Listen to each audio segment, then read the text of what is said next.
بسم اللہ الرحمن الرحیم. کئی انکہی کے ساتھ وجی احمد صدیقی آپ کی خدمت میں حاضر ہے. آج ہمارا موضوع ہے جنرل پرویز مشرف جو 5 فروری کی صبح انتقال کر گئے آج ہی کے دن. تو ان کی زندگی کے حوالے سے اور ان کے پاکستان کے حوالے سے جو باتیں تھیں ان پر ہم گفتگو کریں گے. لیکن اس سے پہلے ہم آپ کو یاد دلا دیں کہ اگر آپ نے ہمارا چینل سبسکرائب نہیں کیا ہے تو اسے سبسکرائب کر لیجئے، شیئر کیجئے اور لائک کیجئے اور بیل آئیکن پر کلک کیجئے تاکہ آپ تک ہماری ویڈیوز فوراً پہنچیں. پرویز مشرف کے انتقال کے بعد سے مختلف ٹی وی چینلز پر اور مختلف جگہوں پر لوگ جو ہے ان کی تعریف سوشل میڈیا پر تعریف کر رہے ہیں اور ان کے نیک کاموں کو یاد کر رہے ہیں. اب میں ان کے نیک کاموں کو کہاں سے یاد کرنا شروع کروں، کچھ سمجھ میں نہیں آتا. ایک بالکل آپ یوں سمجھیے کہ بہت بڑی تفصیل ہے میرے پاس ان کے نیک کاموں کی. پہلا کام تو یہ کہ جب ان کو آرمی چیف کے عہدے سے جنرل پرویز مشرف کو وزیر اعظم نواز شریف نے برطرف کر دیا تو انہوں نے اس حکم کو ماننے سے انکار کر دیا اور جو نیا آرمی چیف بنایا گیا تھا اس کو بھی تسلیم کرنے سے انکار کر دیا. اقتدار پر قبضہ کر لیا 12 اکتوبر 1999 کو اور جو آرمی چیف بنے تھے ان کو بھی جیل میں ڈال دیا. ان کے واجبات ان کو ادا نہیں کیے گئے، ان کی پینشن بند کر دی گئی، ان کو تکلیف میں رکھا گیا. یہ ہوا اور 12 اکتوبر 1999 سے اقتدار پر قبضہ کر کے 2008 تک وہ برسر اقتدار رہے. کہانی یہ ہے کہ پاکستان میں کبھی بھی ماشاء اللہ پاکستانیوں کی یا فوج کی اپنی مرضی سے نہیں آتا. فوج یہ نہیں دیکھتی کہ بھئی صورتحال خراب ہو گئی ہے اور ایسی نازک ہو گئی ہے کہ اقتدار سنبھالنا اس کی مجبوری ہے. نہیں، یہ مفاد ہوتا ہے بڑی طاقتوں کا.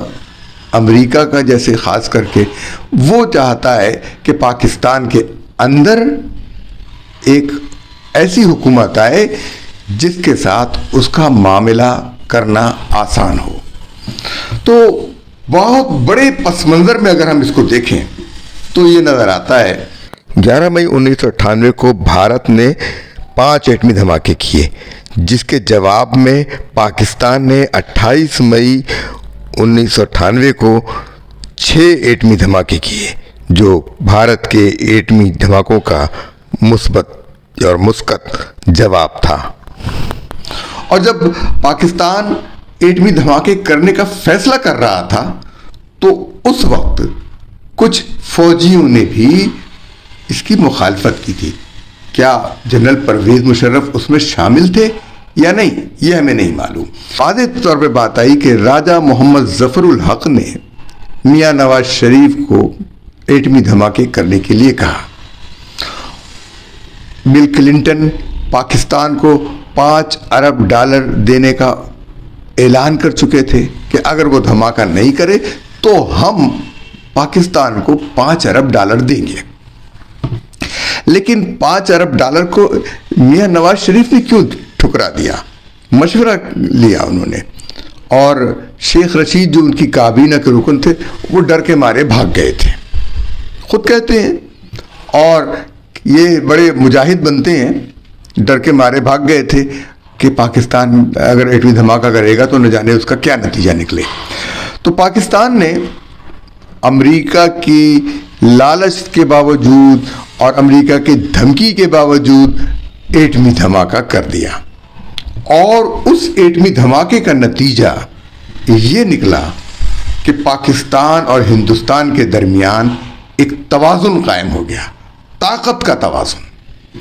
وہ طاقت کا جو توازن قائم ہوا تو اس طاقت کے توازن میں جو کچھ امریکہ کو بہت برا لگا وہ طاقت کا توازن یہ قائم ہوا کہ پاکستان اور ہندوستان دونوں کے حکمرانوں نے یہ سوچا کہ اب ہم دونوں ایٹمی طاقت ہیں، اور اگر ہم نے آپس میں جنگ کی اور وہ جنگ کہیں ایٹمی جنگ میں تبدیل ہو گئی تو دونوں ملک نہیں رہیں گے، فائدہ کوئی اور اٹھائے گا۔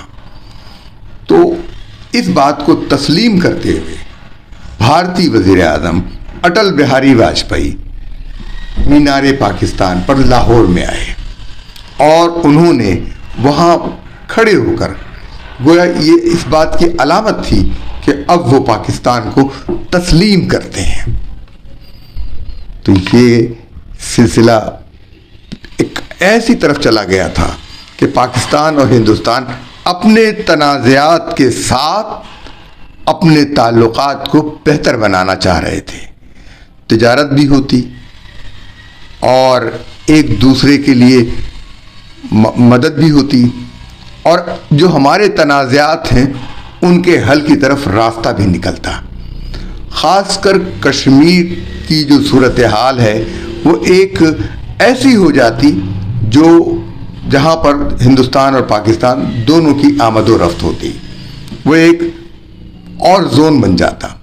بہرحال جب تک وہ معاملہ حل نہ ہوتا تو یہ کسی نہ کسی شکل میں ایک بہتری کا راستہ کھل گیا تھا، کیونکہ طاقت کا توازن خطے میں قائم ہو گیا تھا۔ لیکن پرویز مشرف نے تمام فوجی حکمت عملیوں کو نظر انداز کرتے ہوئے کارگل کا معاملہ شروع کر دیا، اور کارگل کے بارے میں وزیر اعظم کو بھی آگاہ نہیں کیا۔ اور جب وہ کارگل کا سلسلہ شروع ہوا اور اس نے بغیر وزیر اعظم کو بتائے، بغیر ایئر فورس چیف کو بتائے، بغیر نیول چیف کو بتائے یہ کام شروع کر دیا تھا۔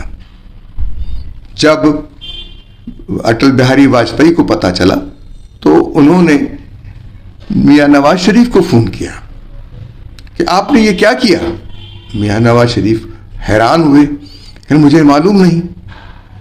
میں بہت گھبرائے بھی وہ کہ ایک عجیب سبکی والی سچویشن تھی، تو وہ سبکی والی سچویشن جو ہے وہ آ گئی تھی ان کے پاس۔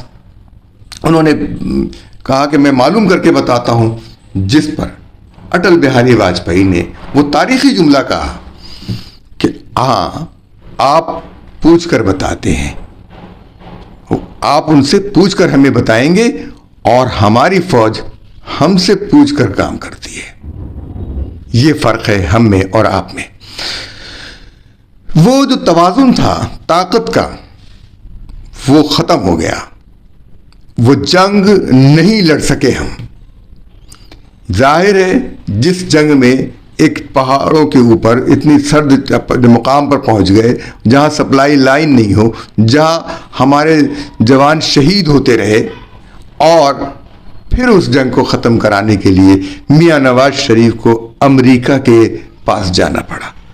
اس امریکہ کے پاس جانا پڑا جسے تھوڑے ہی دن پہلے وہ 1998 میں جس کی رقم کو ٹھکرا چکے تھے، جس کی $5 بلین کی آفر وہ مسترد کر چکے تھے، اس کے پاس جانا پڑا۔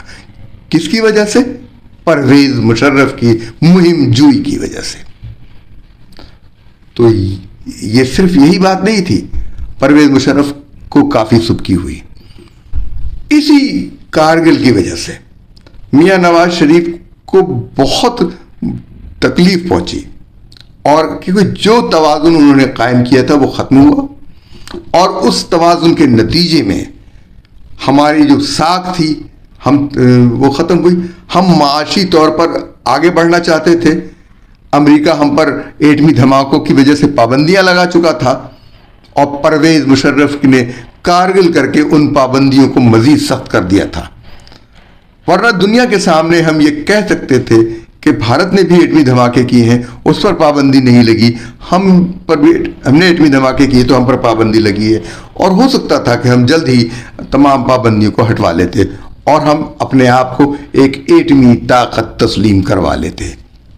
لیکن کارگل کی جو جنگ نے اس نے ہمارے اس سارے معاملے کو ختم کر دیا۔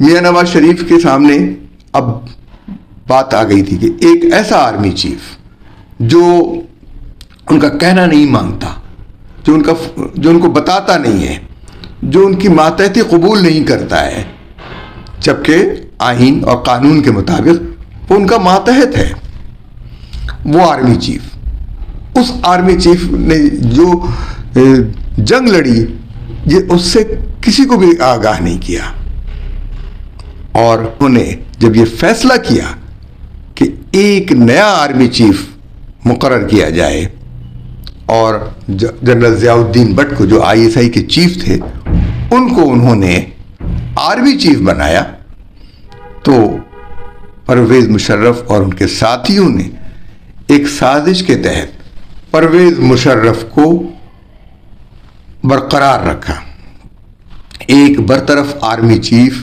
برقرار رہا، اور وہ آرمی چیف کب تک رہا؟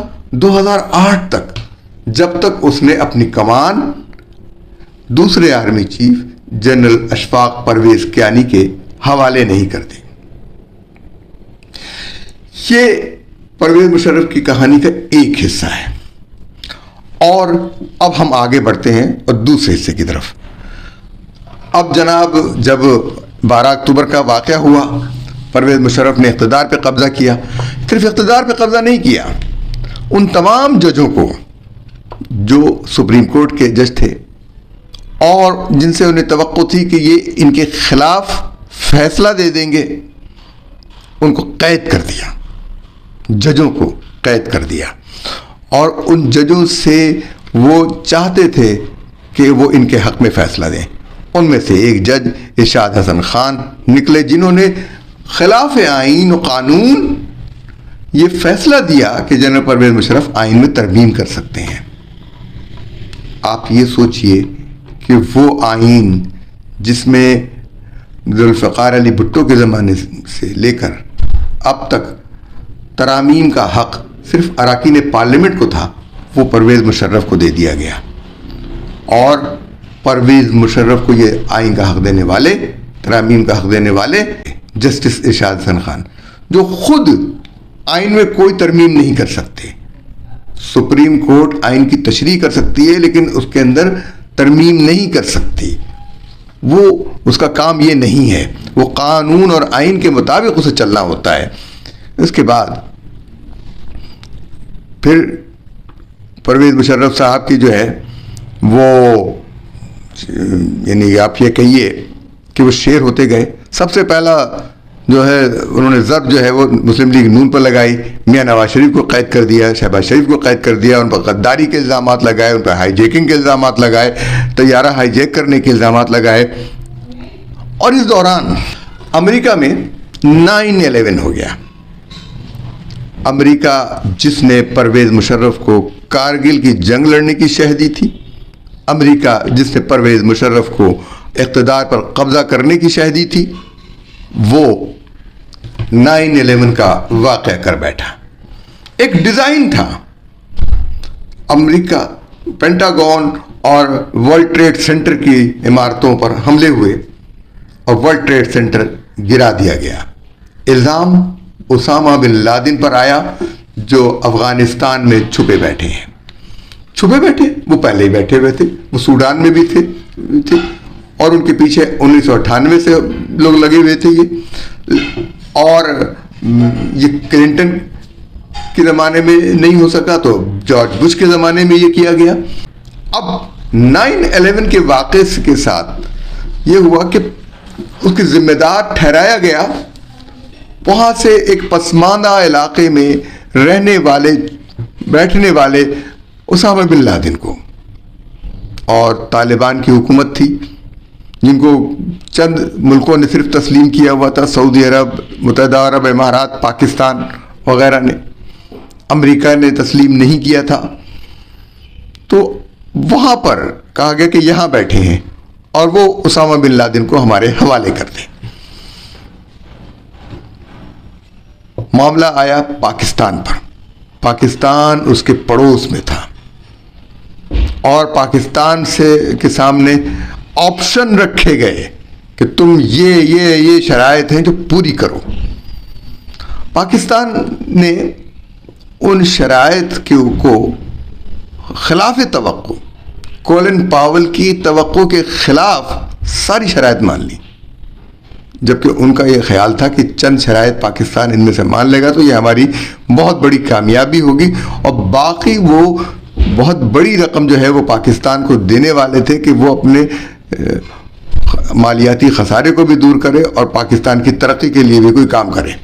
لیکن پرویز مشرف نے مفت میں یہ ساری شرائط مان لی اور پاکستان جو ہے وہ ایک دم پلٹ گیا. اور پاکستان سے انہوں نے اڈے مانگ لیے اور افغان مہاجرین جو ہیں وہ مجاہدین سے دہشت گرد بن گئے، اور جتنے بھی مجاہدین کے ٹھکانے تھے وہ سب دہشت گردی کے ٹھکانوں میں تبدیل ہو گئے.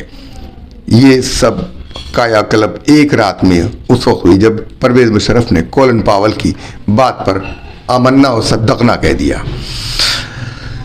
یہ آگے بڑھتے ہیں ہم تو اس وقت بھی پاکستان ایئر فورس کے چیف مصطفی علی میر، ایئر مارشل مصطفی علی میر نے کہا کہ میں اپنے اڈے امریکیوں کے حوالے نہیں کروں گا. مصطفی علی میر نے پاکستان ایئر فورس کے ہوائی اڈے امریکیوں کے حوالے کرنے سے انکار کر دیا. اچانک یہ ہوتا ہے کہ مصطفی علی میر جو ہیں وہ کوہاٹ جاتے ہیں اور ان کا جہاز پراسرار طور پر تباہ ہو جاتا ہے کسی میزائل کے لگنے سے، اور ان کی اہلیہ بھی اس میں شہید ہو جاتی ہیں. مصطفی علی میر بھی شہید ہو جاتے ہیں اور پرویز مشرف اس معاملے کی کوئی انکوائری نہیں کراتا.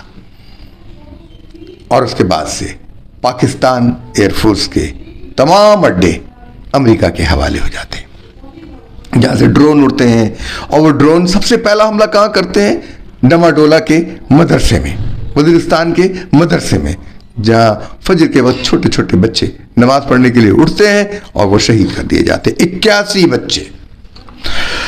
پرویز مشرف جو کہ دہلی میں پیدا ہوئے تھے اور ایک پنجابی عورت صہبا مشرف سے شادی کی تھی. صہبا کے والد کا تعلق کوکاڑا سے تھا اور وہ قادیانی عقائد رکھتے تھے، لیکن الطاف حسین اور متحدہ قومی موومنٹ کی کراچی میں انہوں نے بیخکنی کرنے کے بجائے اس کو مستحکم کیا. پرویز مشرف صاحب نے اس ایم کیو ایم کو جو جنرل ضیاء الحق کے زمانے میں قائم ہوئی اور جس کی سرپرستی پہلے غوث علی شاہ کرتے رہے اور بعد میں پھر اور ادارے، پھر معلوم ہوا کہ دراصل یہ اداروں ہی کی سرپرستی تھی. پرویز مشرف نے اس سرپرستی کو مزید بڑھایا، اتنا مستحکم کر دیا کہ پرویز مشرف نے سوچا کہ اب وہ آ گئے ہیں سیاست میں تو ان کی ایک کوئی پارٹی بھی ہونی چاہیے، کوئی جماعت بھی ہونی چاہیے. اور الطاف حسین کو انہوں نے منا لیا اور ان کی جماعت جو ہے پرویز مشرف کا کام کرنے لگی، سرپرستی کی ایم کیو ایم کی. اور اس ایم کیو ایم نے انتقام لیا ان تمام کراچی کے پولیس والوں سے جنہوں نے کراچی آپریشن میں حصہ لیا تھا. ایم کیو ایم یعنی بالکل آپ یوں سمجھ لیں پورے سندھ کی مالک بن گئی تھی، اور ایک ایک شخص جو ہے وہ گھبراتا تھا. یہ شہر ان کی دہشت سے کانپتا تھا. 12 مئی کو اسی ایم کیو ایم نے دہشت گردی کا مظاہرہ کیا اور سینکڑوں افراد ایک ہی دن میں قتل کر دیے گئے تھے، جب سابق چیف جسٹس افتخار چودھری کراچی آ رہے تھے، ان کو کراچی اترنے نہیں دیا گیا. یہ بھی سلسلہ اس سے 2005 کا زلزلہ جو تھا اس کے اندر فنڈز میں گڑبڑ ہوئے، اور وہ جو زلزلے کے اندر امریکی امدادی ہیلی کاپٹرز آئے تھے وہ میپنگ کرتے رہے. وہ اس لیے کہ میں نے بھی اس زلزلے میں رپورٹنگ کی اور اس رپورٹنگ میں مجھے ISPR کی مدد حاصل تھی، اور ISPR جو ہے مجھے ان امریکی ہیلی کاپٹرز پر رپورٹنگ کے لیے بھیج دیتا تھا جس میں بلیک ہاک، چنوک، دو پروں والا ہوتا ہے اور جو کھڑا رہتا ہے فضا کے اندر آدھا گھنٹہ کھڑا رہتا ہے، 25 منٹ تو ہم اس کے اندر جب ہم سامان لوگوں تک پہنچا رہے تھے اس کے ذریعے وہ کھڑا رہا. اور اس ہیلی کاپٹر کے دوران جب وہ پرواز کرتا تھا تو یہ لوگ کمپیوٹر کے ذریعے میپ بناتے تھے اس علاقے کا، اور ان علاقوں کو انہوں نے امریکی شہروں کے نام دیے ہوئے تھے. مثلا مظفر آباد نیو یارک تھا. اس طریقے سے بہت سارے علاقوں کے انہوں نے نام دیے ہوئے تھے. تو وہ میپنگ کرتے تھے، جاسوسی کرتے تھے، اور ان کو کھلی اجازت تھی کہ وہ یہ سارے کام کرتے رہیں. پرویز مشرف کو زوم تھا کہ وہ اردو اسپیکنگ ہے، اور دلچسپ بات یہ ہے کہ یہ اردو اسپیکنگ جنرل اردو پڑھ نہیں سکتا تھا. اسے صاحبہ مشرف پڑھ کے بتاتی تھیں کہ کیا لکھا گیا ہے ان کے خلاف اردو اخبارات میں یا ان کی حمایت میں. صاحبہ یہی حال نیول چیف، سابق نیول چیف ایڈمرل فصیح بخاری کا بھی تھا. میرا بھی ان سے یہ واسطہ پڑا تو وہ بھی اردو پڑھ نہیں سکتے تھے. دیکھیے کس قدر ہماری بدقسمتی کی بات ہے کہ ہم پر ایسے لوگ مسلط ہوئے جو ہماری اپنی زبان کو پڑھ بھی نہیں سکتے. اس اردو اسپیکنگ جنرل نے جو اپنے آپ کو اردو اسپیکنگ کہتا تھا اور اس اردو اسپیکنگ ہونے کا زوم تھا، اور جس نے MQM کو اسی بنیاد پر وہ سرپرستی کی، اس کو بڑھایا، اس کو بڑھاوا دیا، اس نے اردو اسپیکنگ جسٹس سعید الزماں صدیقی کو قید کیا. اس نے اردو اسپیکنگ جسٹس فجی الدین کو قید میں رکھا. اس نے اردو اسپیکنگ ڈاکٹر عبد القدیر خان کو ذلیل کیا.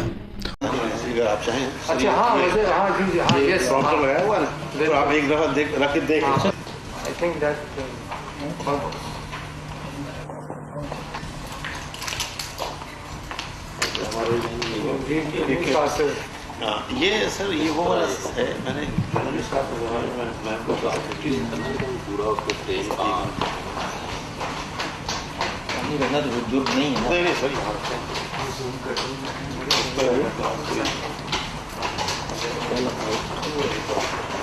پالیٹیشین جو ہے وہ تو فٹافٹ بول دیتے ہیں، بڑا خوش ہوتے ہیں کہ ہمیں کیمرہ مل گیا. اس نے اردو اسپیکنگ ڈاکٹر عافیہ صدیقی کو امریکہ کے ہاتھوں بیچ دیا، اور ڈاکٹر عافیہ آج بھی امریکہ کی قید میں ہے اور پرویز مشرف کے ظلم کی نشانی بنی ہوئی ہے. یہ پرویز مشرف کا ظلم تھا. ان اردو اسپیکنگ کو جو پاکستان کے فخر تھے ان کو بیچ ڈالا.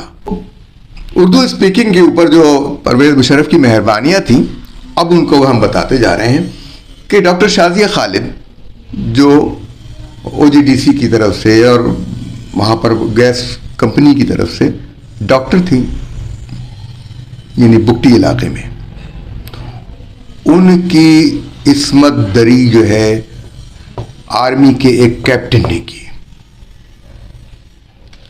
ڈاکٹر شازیہ خالد اردو اسپیکنگ تھی، لیکن بلوچوں نے ان کو اپنی عزت سمجھا ہوا تھا، اس لیے کہ وہ بگٹی قبیلے کے علاقے میں ڈیرہ بگٹی میں عورتوں کی صحت کے حوالے سے کام کر رہی تھیں.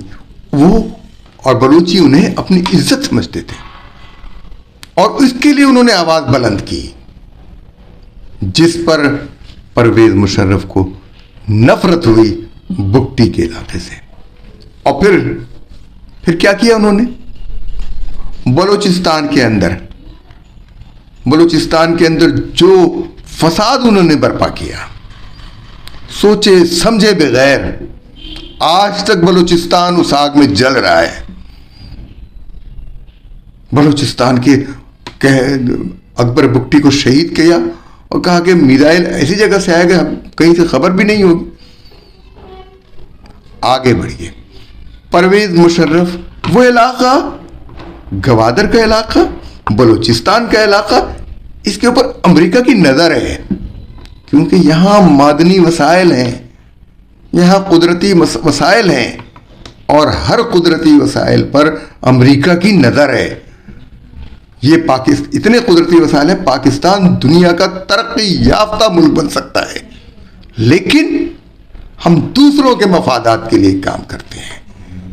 ہمارے طاقتور لوگ دوسروں کے ہاتھوں بک جاتے ہیں۔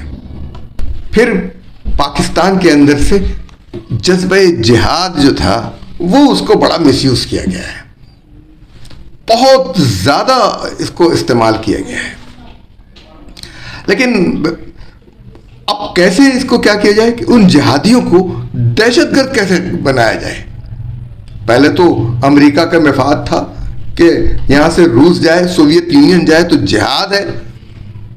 اب سوویت یونین کے جانے کے بعد امریکہ کے خلاف لڑیں تو جہاد نہیں ہے، دہشت گردی ہے۔ یہ خوب رہی تھی، اور یہ پرویز مشرف بھی اسی ڈگر کے آدمی تھے۔ 2007 میں پرویز مشرف میں یہ ساری باتیں آپ کو معلوم ہے، یاد دلانا ہے کہ پرویز مشرف کی جو ہے وہ یعنی زیادتیوں کا سال تھا 2007، منمانیوں کا سال تھا۔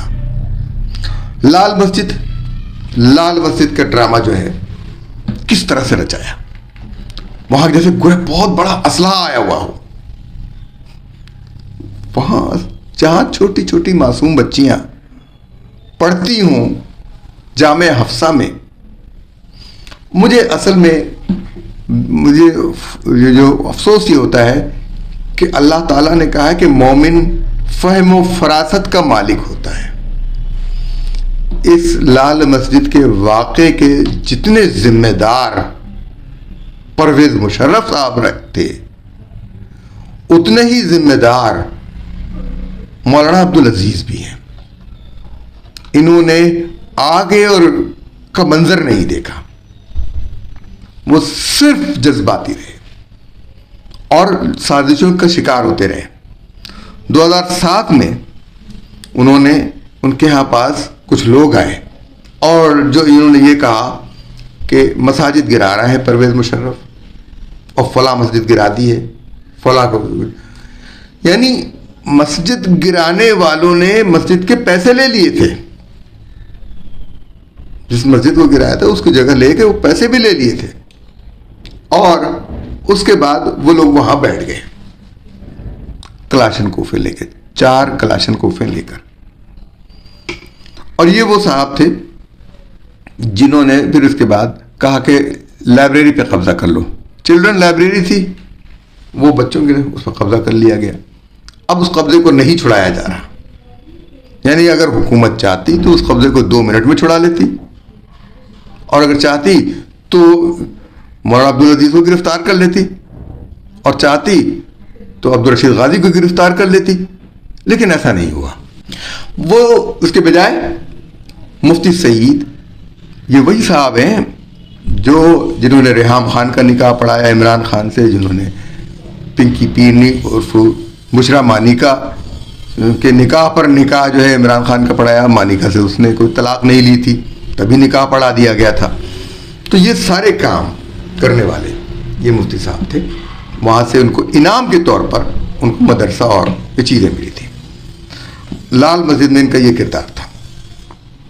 تو اب یہ جو چیزیں تھی جہاں پر، اور اس کے نتیجے میں پھر آخر میں امریکہ سے پیسے لینے کے لیے یہاں پر فاسفورس بم مارے گئے، جس سے بچوں کی لاشیں گل گئیں اور ان کی باقیات جو ہیں وہ نالوں میں پھینکی گئیں جو ملیں۔ اور اس کے بعد یہ جو ظلم ہوا، اس کے اندر عبدالرشید غازی شہید ہوئے، ان کی والدہ شہید ہوئیں، لیکن مولانا عبدالعزیز کو شعور تب بھی نہیں آیا۔ نیب کا سیاسی استعمال کیا حکومت بنانے کے لیے، متحدہ مجلس عمل بنائی، اور پرویز مشرف کے اشاروں پہ چلتے رہے۔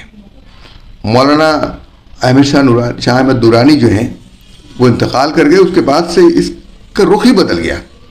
جنرل ضیاء الحق کی جو سنت پر چلتے ہوئے اس نے ریفرنڈم کرایا۔ کشمیر کا معاملہ بھی اس کے زمانے میں متنازع ہوا۔ کنٹرول لائن پر بھارت کو باڑ بنانے کا موقع مل گیا اور اس نے اپنا قبضہ مستحکم کر لیا. کشمیر کا سودا پورا کیا گیا. بلوچستان میں بلا وجہ فوجی آپریشن ہوا. اکبر بگٹی پر راکٹوں سے حملہ کیا گیا. یہ میں ڈاکٹر شازیہ خالد میں نے بتایا نا کہ وہ بھی اردو سپیکنگ تھی, وہ بھی کام کرتی تھی, اس کو انہوں نے اس کے ساتھ جو کچھ کیا. پھر پیپلز پارٹی کے ساتھ این آر او کیا اور فائدہ کس کو ہوا؟ ایم کیو ایم اور قاف لیگ کو. ان کے مجرم چھوٹ گئے, قاتل چھوٹ گئے ان کے. پیپلز پارٹی کو بہت کم فائدہ ہوا. اور پھر بے نظیر سے اس قدر خوفزدہ شخص تھا یہ کہ بے نظیر کے اوپر 2 قاتلانہ حملے ہوئے. ایک کارساز میں 18 اکتوبر اور اس کے بعد دسمبر میں کا قاتلانہ حملہ پنڈی میں ہوا جس پر وہ جان لیوا ثابت ہوا اور وہ چلی گئی. اور الزام کہا گیا کہ یہ طالبان نے کیا. ان طالبان نے کہا کہ ہم نے نہیں حملہ کیا, ہم نہیں کرتے. وہ دہشت گرد ضرور, وہ ساری چیزیں ضرور, ان کو پیدا بھی انہوں نے کیا تھا, ان کو پروان بھی انہوں نے چڑھایا. اور اس کے ساتھ ہی اب دلچسپ چیز کہیے یا سوچنے والی بات ہے کہ کیوں بے نظیر کے قتل کے بعد فوری طور پر تمام ثبوت مٹا دیے گئے, دھلا دیے گئے. تو اکبر بگٹی اور بے نظیر کا جو قتل ہوا اس کے بھی یہ ذمہ دار ہیں. کہانی بہت لمبی ہے, بہت زیادہ تفصیل کے ساتھ ہے, لیکن یہ ہمیں یاد دلانا تھا کہ یہ پرویز مشرف کے کارنامے تھے, ہم آپ کے سامنے لا رہے ہیں. اور انہوں نے یہ بھی کہا تھا کہ اگر میڈیا لاشیں نہ دکھائے تو ہم اس سے بھی زیادہ کر سکتے ہیں. لال مسجد کے بارے میں کہ میڈیا لاشیں نہ دکھائے, یعنی اس سے نیت کا اظہار ہوا تھا. آج پرویز مشرف خود لاش بن گئے ہیں. فاعتبروا یا اولی الابصار. صرف ہمیں یہ کہنا ہے کہ عبرت پکڑیں اور جتنے بھی آج کے طاقتور ہیں کل کے انجام سے ڈریں. اجازت دیجیے. اللہ حافظ.